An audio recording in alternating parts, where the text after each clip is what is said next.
Adonai.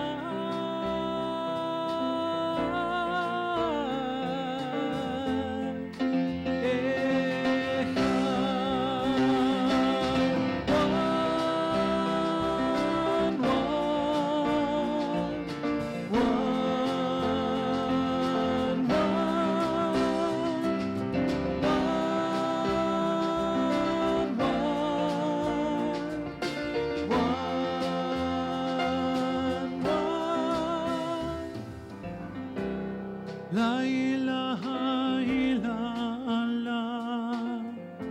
la ilaha illallah, la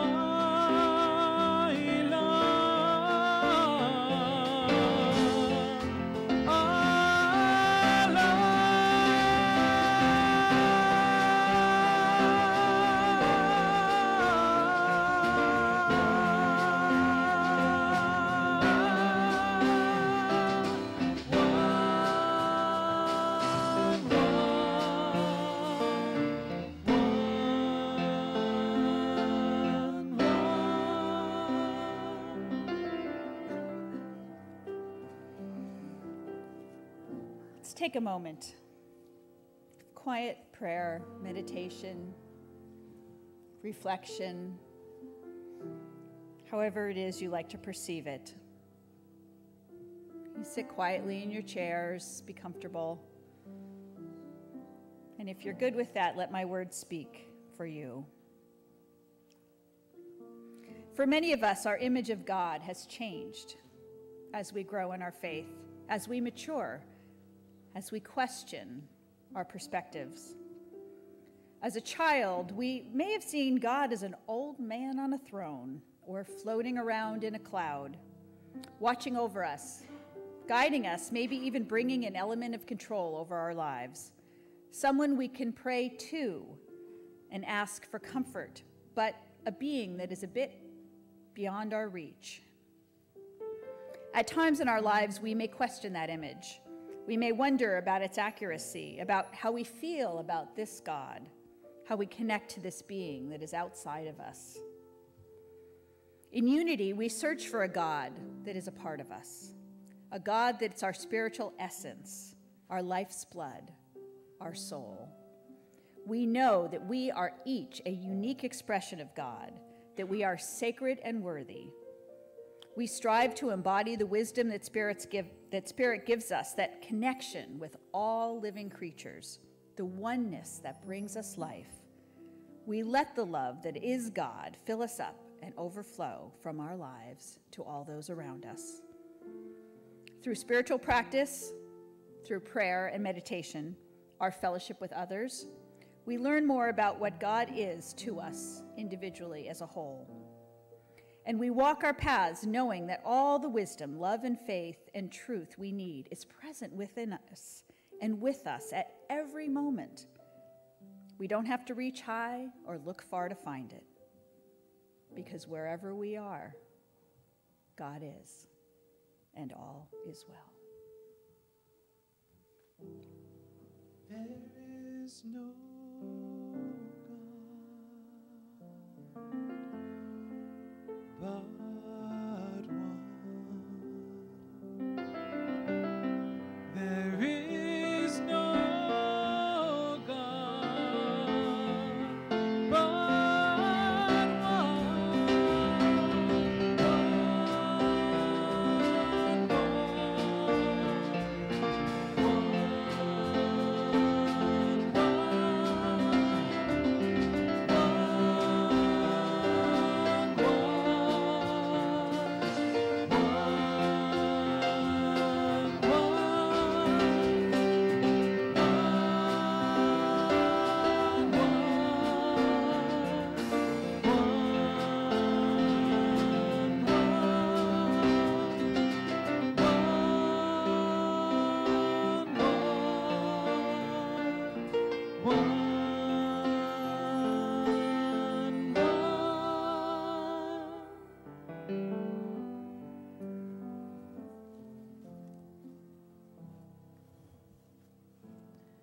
The real test of compassion is not what we say and abstract discussions, but how we conduct ourselves in daily life.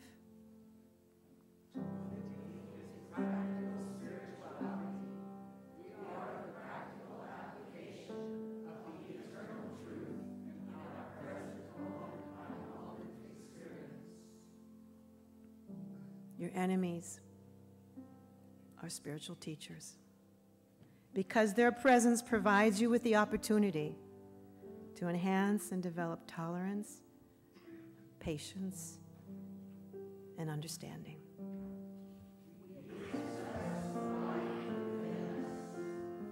When other beings, especially those who hold a grudge against you, abuse and harm you, hold them as an object of your greatest compassion and take care of them.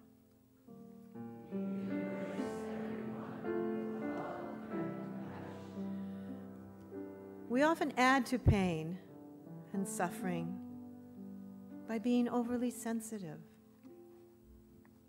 overreacting to minor things, and sometimes taking things too personally.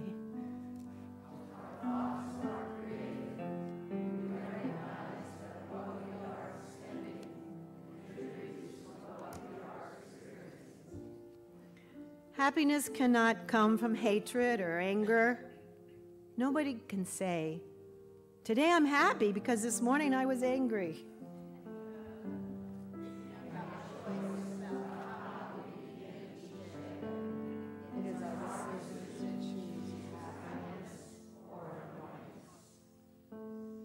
I am a child of the living God, made in the image of perfect love. All that I am, all I've been given to you, my God, I surrender. I surrender. I am a child of the living God, made in the image of perfect love. All that I am, all I've been given to you, my God, I surrender. I surrender. Good morning, everybody. So a couple of things. Quick shout out to Reverend Nina for all the amazing things she does, but yesterday was the first of many to be service workshops and play shops, and we had a really good time. It was, thank you to those of you who were here, and there will be more. The next one is on the calendar officially, I believe, in June, but we had such a good time that people thought we should maybe do it again before then. So we will keep you posted. We played some games which kind of led us into some really fascinating, deep dialogue around service and community. So thank you so much to Nina for that.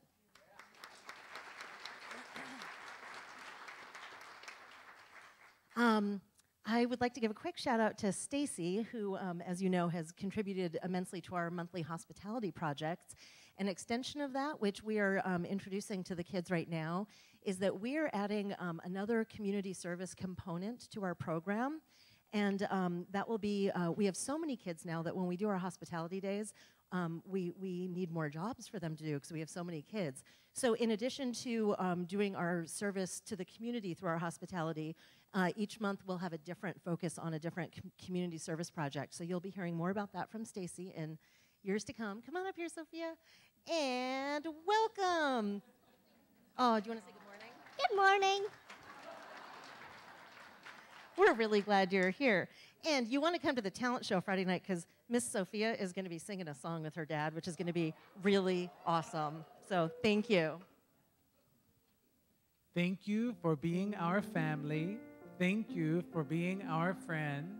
Thank you for blessing and teaching us. God bless you. Amen.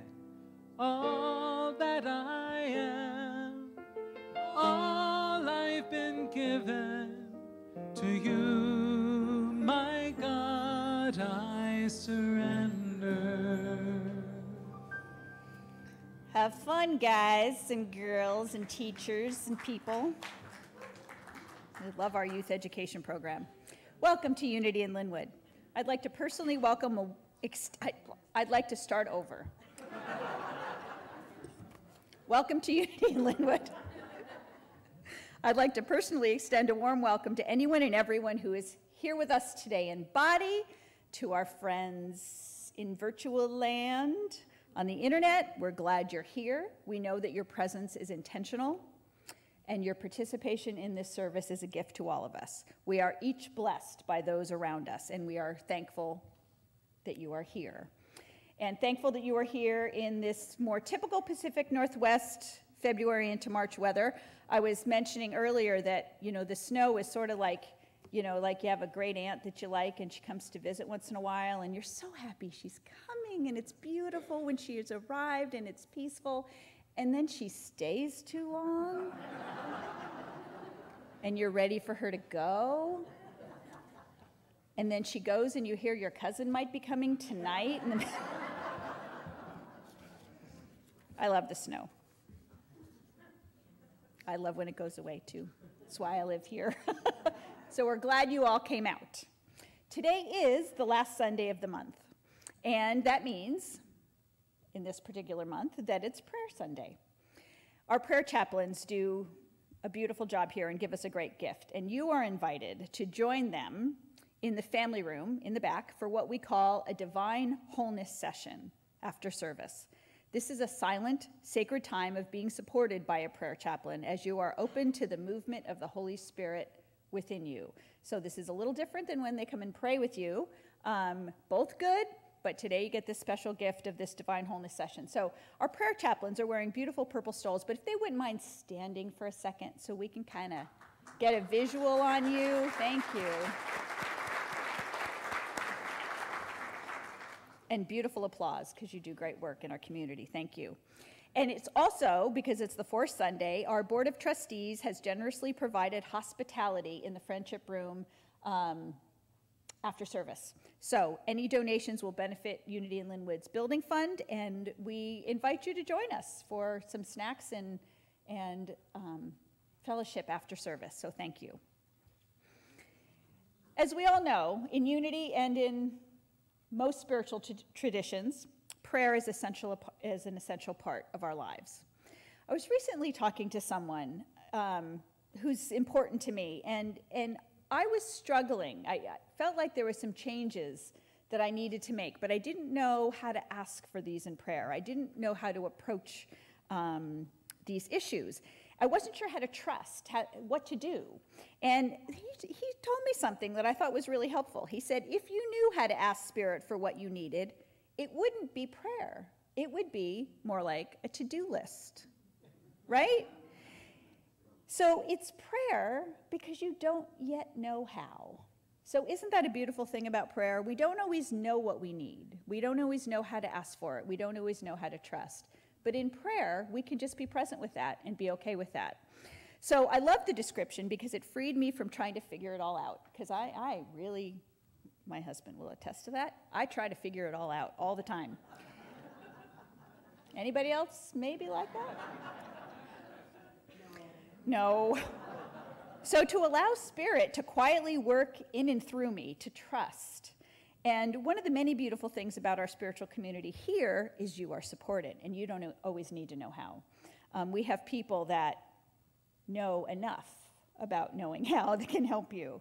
So you can have prayer support here whenever you need it. Here at Unity in Lynnwood, we offer many ways to walk you through your prayer life. We offer prayer slips that are in the seats in front of you. You can fill this out and put it in the offering basket later. This will get lots of confidential prayer time here in the community. There's a hotline you can call, information in your program about that. You can also look on our website for that information. Or the prayer chaplains, in addition to the divine wholeness sessions, they're willing to come up and just pray with you, which is a little bit different, after service. So if that's something you feel like you need today after service, just some verbal prayer, just come up to the front on the sides, and one of the prayer chaplains will be watching and will pray with you. Please don't ever leave here or even go through your week feeling alone in your prayer life. We're here to support you, so take advantage of those opportunities. Another way to connect our mind and spirit is through the use of affirmations. Charles Fillmore, co-founder of Unity, says, affirmations are positive statements of truth. By affirming truth, we are lifted out of false thinking into the consciousness of spirit. Each time we pray positively and faithfully, we are calling forth the divine activity that is always within us. So on Sundays, we have an affirmation that's up behind me. I am going to say it once, and then kind of listen, take it into your heart, and then you can either stand or sit if you like, and if you choose, you can say it with me. That which is within me is ample to all which is before me. My faith in this lifts me beyond the swirling mists of malcontent into the radiant light of God. Isn't that beautiful? All right. You ready? Let's say it together.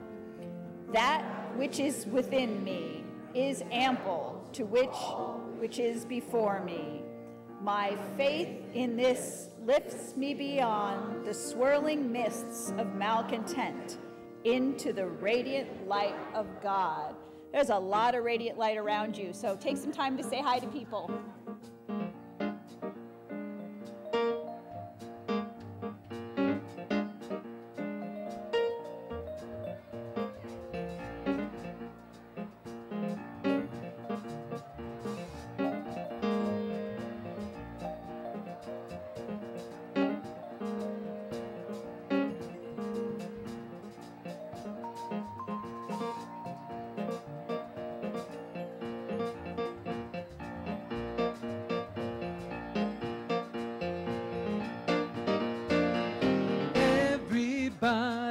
Get up on your feet, see the light in everybody you meet.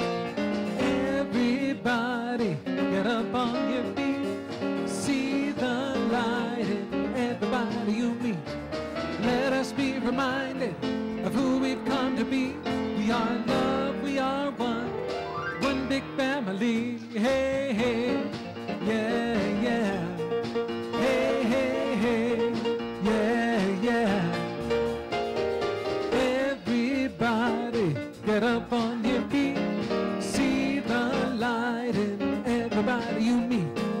Everybody, get up on your feet, see the light in everybody you meet. Let us be reminded of who we've come to be. We are love, we are one big family. Hey, hey, yeah, yeah. Hey, hey, hey, yeah, yeah. So I just love this chant, and I invite you to listen as long as you need to get comfortable with it, and then I hope you'll join me when.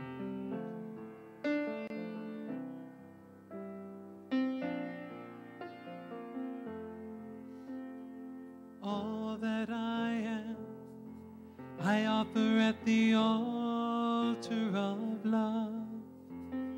All that I am, I offer at the altar of love.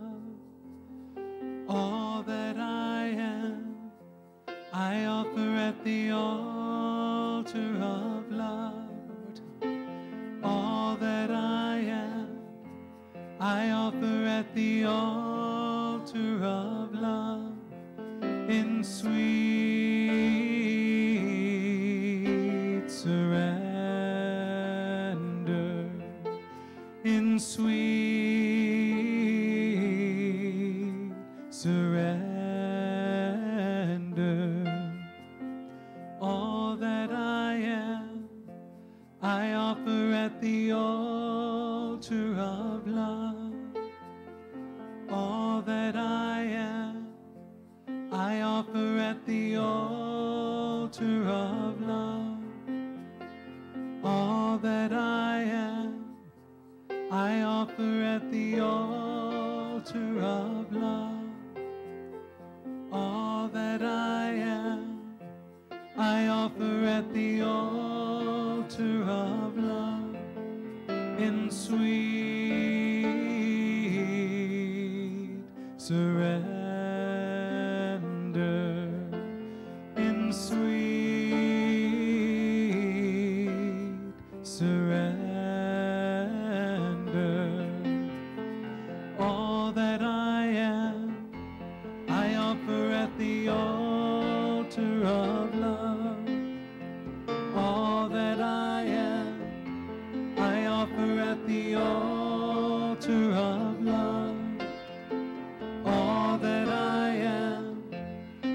offer at the altar of love all that I am. I offer at the altar of love in sweet surrender, in sweet surrender. All that I am, I offer at the altar of love. All that I am, I offer at the altar of love. All that I am, I offer at the altar of love. All that I am, I offer at the altar of love in sweet surrender, in sweet surrender. Little faster. All that I am, I offer at the altar of love. All that I am, I offer at the altar of love. All that I am, I offer at the altar of love. All that I am, I offer at the altar of love in sweet surrender, in sweet surrender. All that I am, I offer at the altar of love. All that I am, I offer at the altar of love. All that I am, I offer at the altar of love. All that I am, I offer at the altar of love in sweet surrender, in sweet surrender.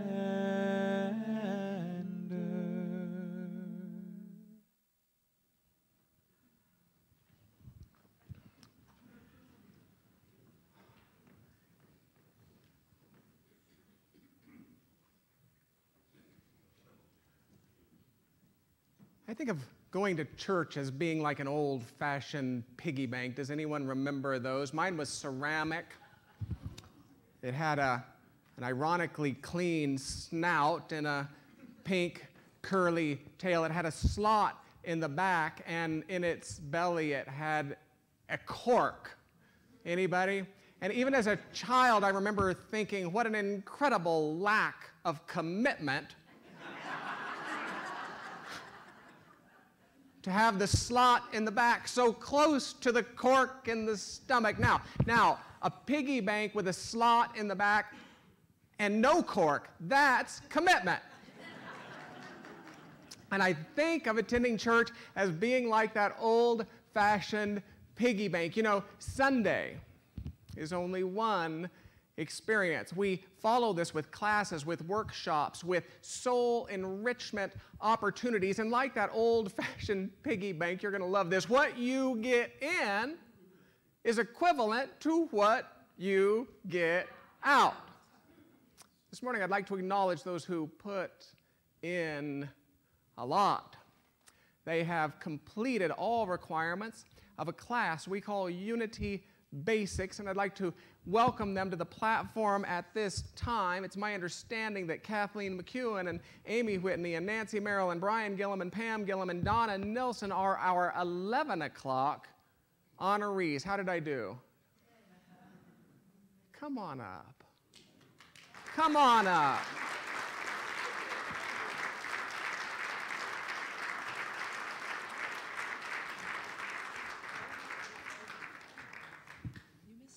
did email you.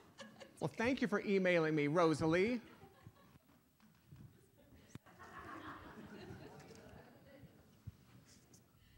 Thank you for being my teachers.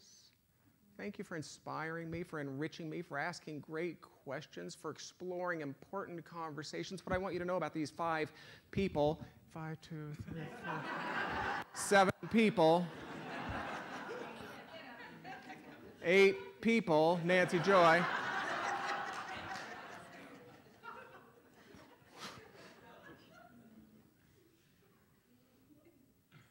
is that they have explored in great depth the very nature of God, the idea that there is an ultimate reality that we call God, that each of us is a part of that ultimate reality because there is none among us who can stand outside of the great all that is. We are not capable of standing outside of ultimate reality itself. They understand and have explored this idea that there is something creative at the core of humanity that for our purposes here we call consciousness, that there is a correlation between this consciousness and the outer experience, that this consciousness, this creative core of humanity can be changed, that through prayer and meditation we can alter that creative core that exists at the core of each one of us, and that in the end the very 5th tenet of unity says not only will they know this, but they will put feet to it. Will you join me in acknowledging and congratulating each of these 8 noble souls, please?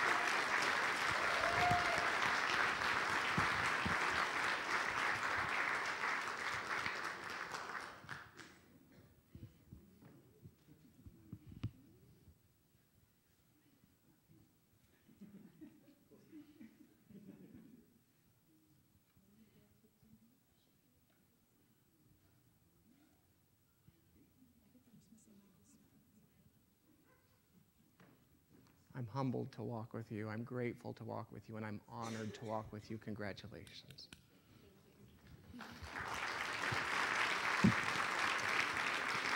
Oh, at 12:30 today, we will show a movie. You will hear more about that movie at 12:30. It's called White Like Me. And the movie will be followed by an in-house discussion, which will be facilitated by our own Rabbi Ted Falcon. That in-house discussion will be followed by an online international simulcast. Our community will be one of those communities who will have a voice in that simulcast. So during our in-house discussion, I will be making notes, and then during that international simulcast, I will be granted 90 seconds to tell the world what you think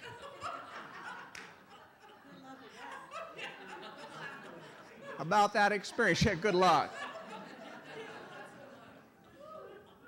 What an honor. Please plan to return at 12:30. We will begin sharp. Next Sunday, Paula and Denny Lofstrom return. They are the co-founders of International Health Partners Tanzania. We sent a representation to Tanzania in 2015, was it? 12 people who helped build an orphanage, a birthing center, a children's hospital in Tanzania. They will be rejoining us and bringing us up to date. They will be joined by the Winterlings, who will offer a concert following this service. All you have to do is sign up in the back. We will provide lunch for you to make your presence at the concert easy. I am so glad to see you today. Thank you for coming to see me. What an honor. What a pleasure. What a pleasure. A young man stood in a metro station in Washington, D.C. It was on a January morning. He started to play his violin. And it was during rush hour, so over 1,000 commuters passed by as he played Bach and Massenet and Schubert for over 45 minutes. It was a woman who tossed the first dollar in the general direction of the violinist, but she didn't slow her pace or otherwise initiate any meaningful acknowledgement or interaction. After leaning against a wall for a few minutes to actually listen, another passerby finally looked at his watch and continued on his way. He was obviously tardy. Now, one 3-year-old boy was so fascinated that his mother ultimately had to physically push him forward, and even so, his head continued to turn toward the music until the violinist was completely out of his sight. Oddly, this dynamic occurred again and again and again. Children stopping parents pushing. During the 45 minutes, 27 individuals gave the young man a total of $32.17 for his work. Not bad, really. Not bad. I mean, according to my math, the young man nets about $42 an hour, around $1,300 per week. I mean, he works when he wants. He takes breaks when he wants. He has no pesky boss with creative last-minute ideas.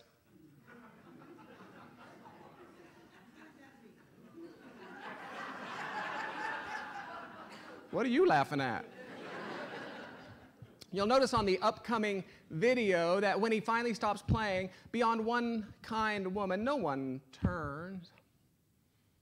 In fact, no one even notices or claps. No one shares a final gesture of acknowledgement. Certainly nobody shares any gesture of appreciation.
Now the young man placed his...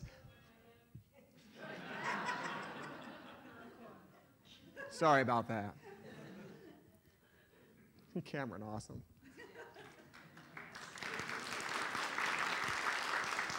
The young man placed his violin carefully in his case. Now I say he placed it carefully, and this is true. After all, his violin was one of his most precious possessions, and rightly so. You see, this particular instrument was one of a relatively few instruments crafted in the year 1713.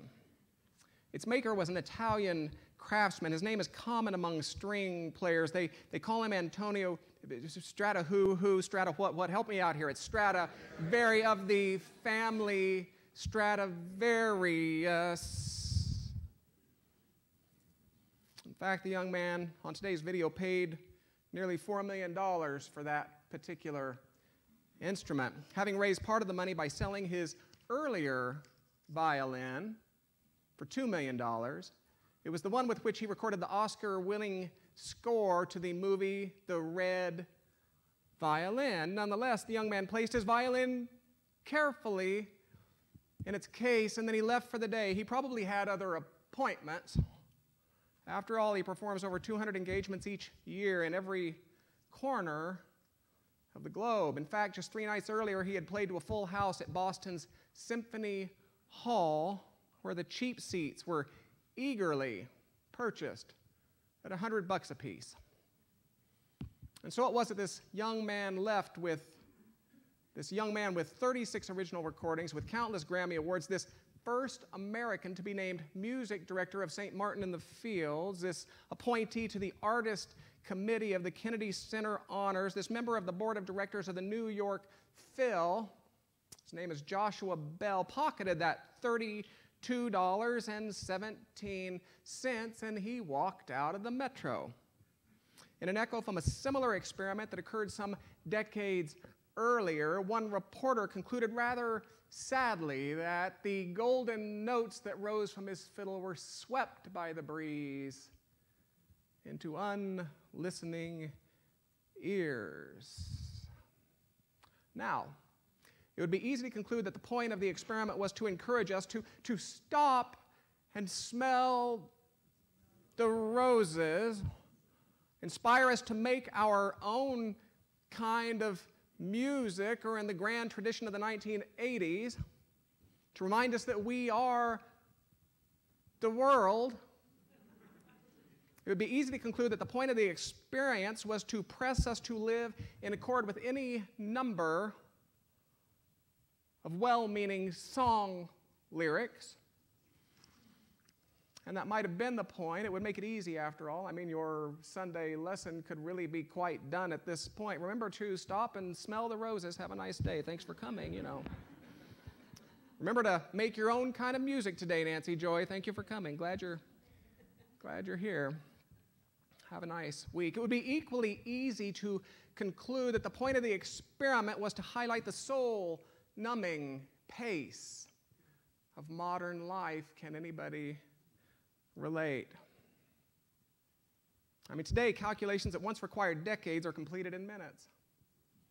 Communications that once required months occur in seconds. One 500-pound satellite can relay more information between Europe and North America than 175 tons of copper cable using a fraction of the energy. If you think about a 108-story building as your imaginary timeline, it was Peter Russell who sets forth that if street level represents the formation of this planet some 4.5 billion years ago, the first living cells appeared on the 25th floor, photosynthesis on the 50th, oxygen-breathing bacteria on the 60th, cells capable of sexual reproduction on the 70th, multicellular organisms on the 80th, crustaceans on the 94th, fish swimming in the seas on the 97th, fish emerging from the seas on the 99th floor. Dinosaurs ruled in floor 104.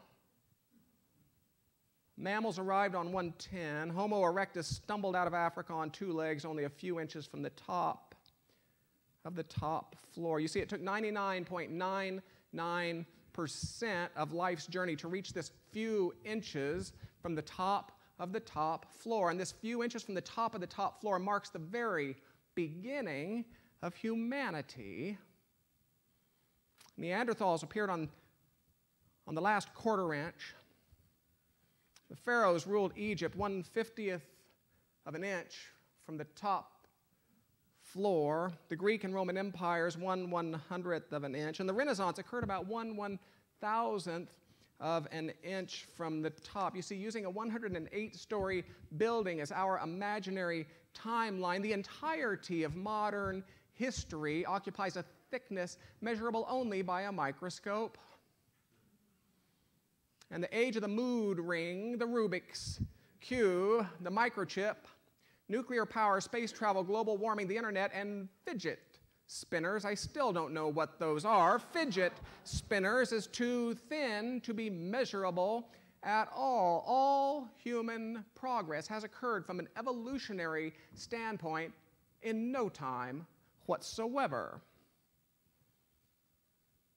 Since the beginning of life, the rate of change has accelerated from billions of years to millions of years to millennia to centuries to decades. The rate of change experienced over the previous 20 years will be duplicated in the next 10 years. Yes, it would be easy to conclude that the point of this experiment was to highlight the soul-numbing pace of modern life, for it's undeniable that wherever we're going, we are getting there faster and faster. Nonetheless, I would forego these conclusions, as valid as they are, for this observation. Joshua Bell, arguably the most highly acclaimed violinist in the world, touting one of the most exquisite instruments on the planet, stood in a metro station in Washington, D.C. on a January morning during rush hour, and he started to play the violin. Nobody noticed. Even those same people who clamored for those $100 cheap seats the night before scurried past, juggling their cell phones and their newspapers and their coffees, dragging their screaming children behind them.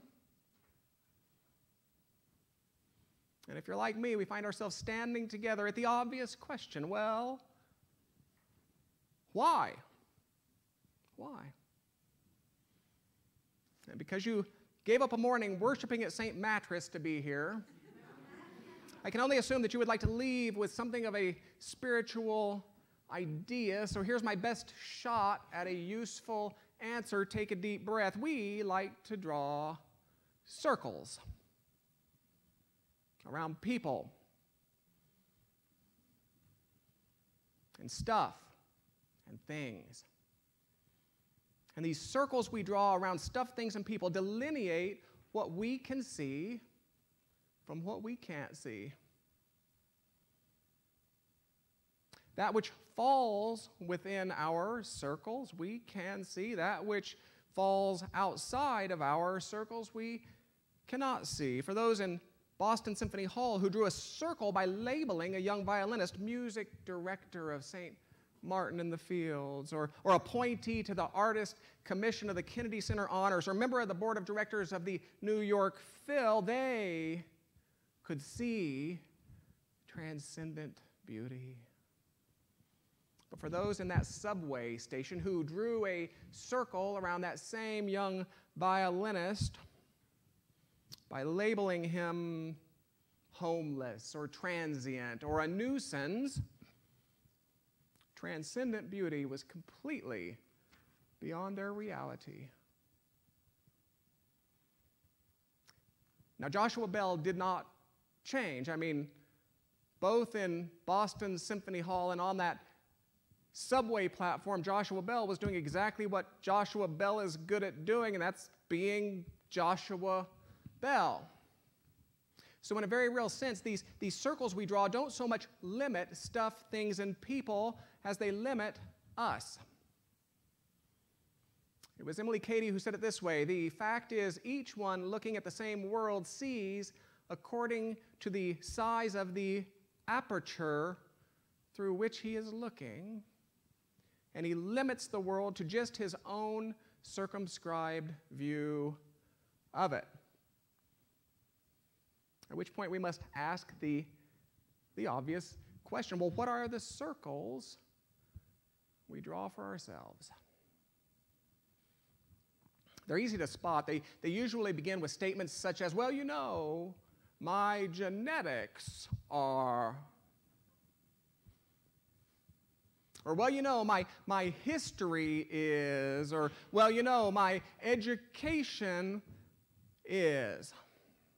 Fill in the blank. And what are the circles we draw for each other then? Another fair question. They usually begin with statements such as, well, you know, liberals are, or, well, you know, conservatives are.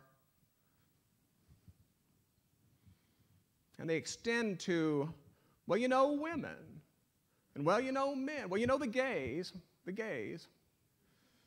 Or my favorites, Christians are, or non-Christians are, or good Christians are, or those Christians are, not to mention Muslims are, and we all know Jews are.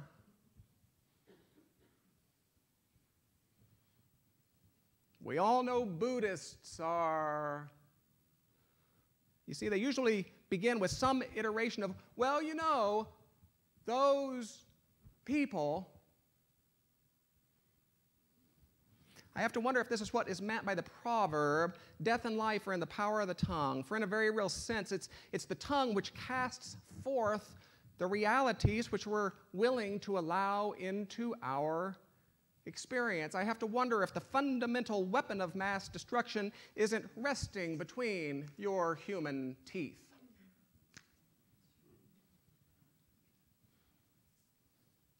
And unity offers a very real reminder at this juncture in our exploration.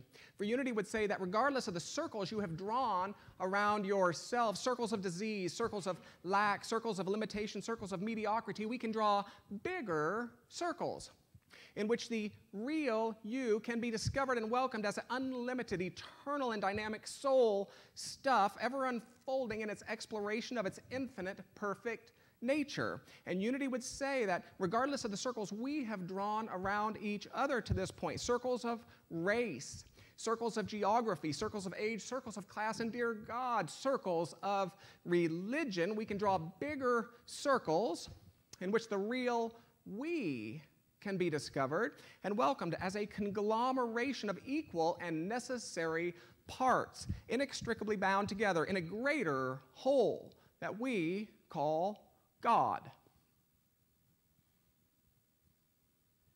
In a very real sense, we as a spiritual community are in the business of drawing bigger circles. Would you turn to someone near you and say, "Today, I'm drawing a bigger circle for me"?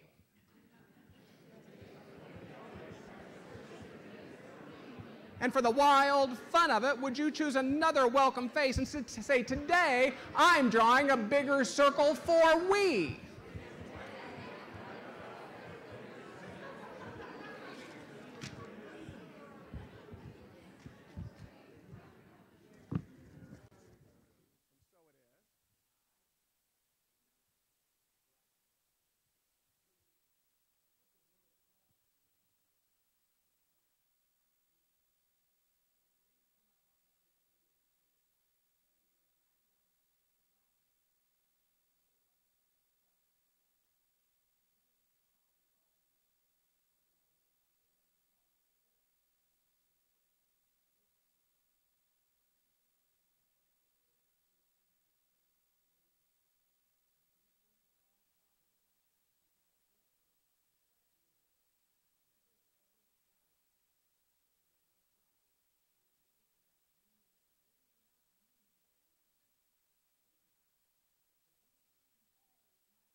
This isn't easier the second time, I see. Thank you for that beauty. And Charles Fillmore talked about giving.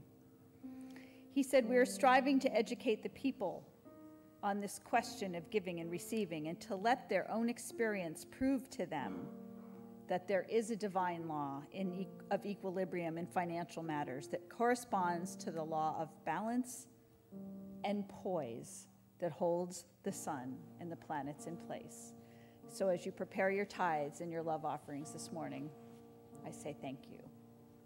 Blessed always, blessed always, for the arms of God surround us.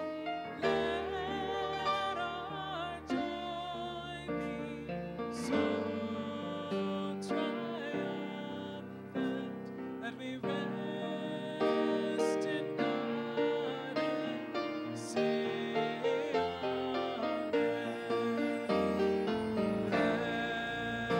Blessed always, blessed always, for the arms of God surround us. Let our joy be so triumphant that we rest in God and say amen.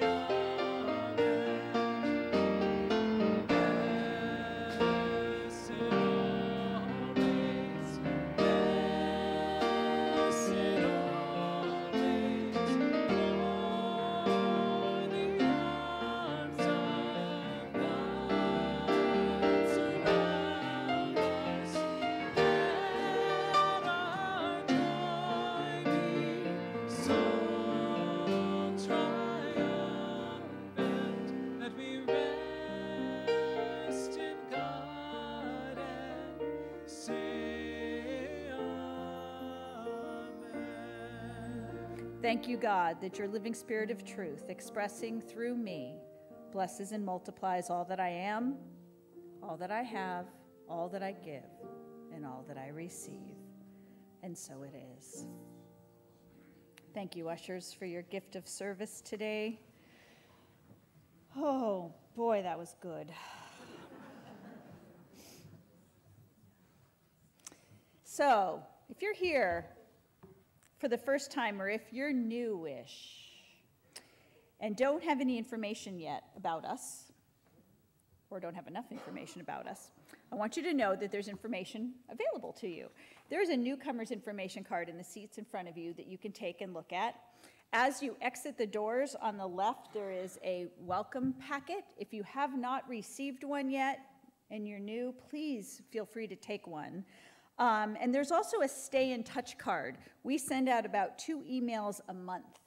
And if you would like to get on our email list, you can fill this out and hand this to someone with a name tag, to one of the ushers as you are leaving. Please take advantage of that. As we've mentioned, we consider ourselves to be a community of welcome here at Unity in Lynnwood. And with that, we want to recognize anyone that is here for the first time so that we can connect with you, to say hello, and to welcome you. So if you are here for the first time today and would like us to know that you're here, please raise your hand and we'll give you a quick round of applause. Thank you. Thank you. Thank you. I always appreciate the bravery in raising the hands. Good job. Thank you. And if you didn't raise your hand, that's good too. Just please join us in the friendship room because we'd like to get to know you. So in the back of the room is our welcome and information station. Please visit that. You can grab a postcard which details the following events if you want to register. And lots of information is back there, so please do that. If you would like to display art in our next artist hallway, and if you haven't looked, it's usually down that hall towards the restrooms, The next exhibit starts next Sunday, so there's applications in the back if you have some beautiful artwork you would like to display. One of the vital challenges facing thoughtful people today is how to read the Bible faithfully without abandoning our sense of truth, history, and common sense. It's in the fertile middle ground between fundamentalism and atheism that we experience the fruits of this important collection of writings. Join Mother Kathy Chalmers on Tuesday evenings in March for the Bible Again at 7 p.m. All adult education here at Unity in Lynnwood is offered on a love offering basis, and books are available in our bookstore at a discounted rate. Mother Kathy Chalmers, who's on the drums today, has something more to say.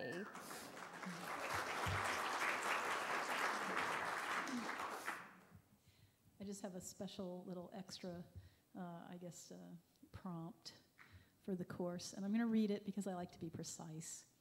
So I want to make a special invitation to anyone who might feel like they are allergic to the Bible, because it does get under your skin, doesn't it? Who may have been wounded by bad theology or harmful interpretations, because we know they're out there. My aim in the course is to reopen the pages of the Bible, especially the Christian Bible, or what we know as the New Testament, to expose the abuses and to look deeper behind the standard interpretations into the wisdom that is hidden within.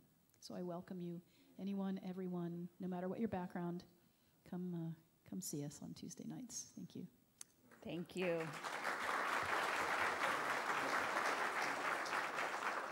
So I think what she's saying is take a Benadryl and come to the class.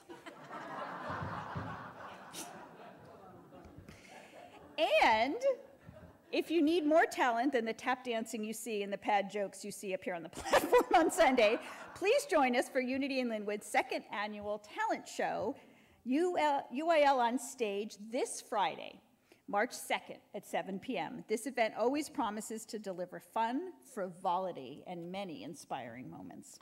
And finally, if you're interested in singing in our Easter choir, please join Matthew and Dr. Richard for the first of 3 rehearsals on Sunday, March 11th, following the 11 o'clock service. No audition is required. Lots of good things happening here at Unity in Lynnwood. You can find information in the printed program by visiting our Facebook page or the calendar page of our website at unityinlynnwood.org. You'll join me, we'll sing our peace song. On earth and let it begin. Let there be peace on earth, the peace that was meant to be. With God as creator, united all are we. Let us walk with each other in perfect harmony.